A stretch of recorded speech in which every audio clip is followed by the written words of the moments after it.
rokometna reprezentanca je na Švedskem odigrala že tretjo tekmo kvalifikacij za Evropsko prvenstvo in tokrat so se domov vrnili s porazom.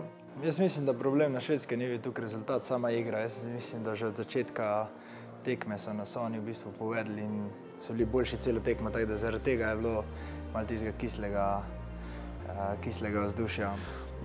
Mislim, da je bil največji problem je ta, na kakšen način smo izgubili to tekmo, da je bil zaostanek že zelo velik in da smo nekako v zaključku tekme prišli na minimalni poraz, ki ga sigurno mogoče tudi v začetku nismo pričakovali.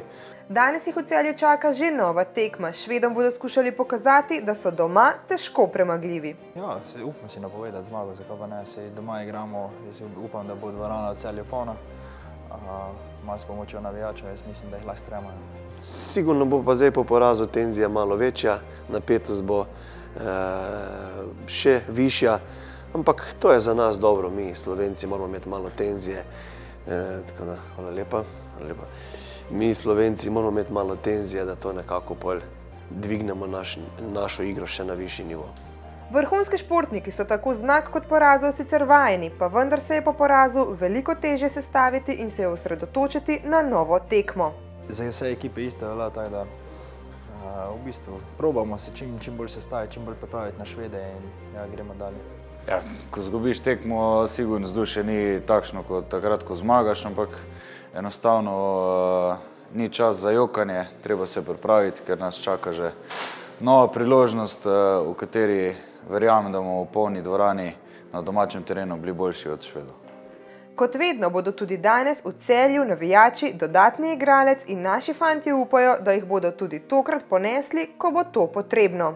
Sigurno mislim, da vsakega športnika, tako da, hvala lepa še malce, ja. Se opravičujem. Ja, ne, se hidrate je treba jesti. Ja, skozi sem dobil malo proteinčkov, malo me je viroza, tako da to vse bo pasalo. Mislim, da vsakega navijača in vsakega športnika, sploh pa, če bo ta dvorana zagrmela tako, kot je znala in kot je tudi že pokazala, bom rekel, zopet v novejših časih Celja, da je to en velik plus za slovensko reprezentanco. Drugače pa so navijači tudi takrat, ko smo že v tisti fazi, da preidemo do željenega vodstva, nam pomagajo, nas spodbujajo. Tako da ja, sigurno so naš 7. igralec oziroma 8. člen ekipe. V dvorani Zlatorog bomo torej danes od 17:30 naprej stiskali pesti za slovenske rokometaše.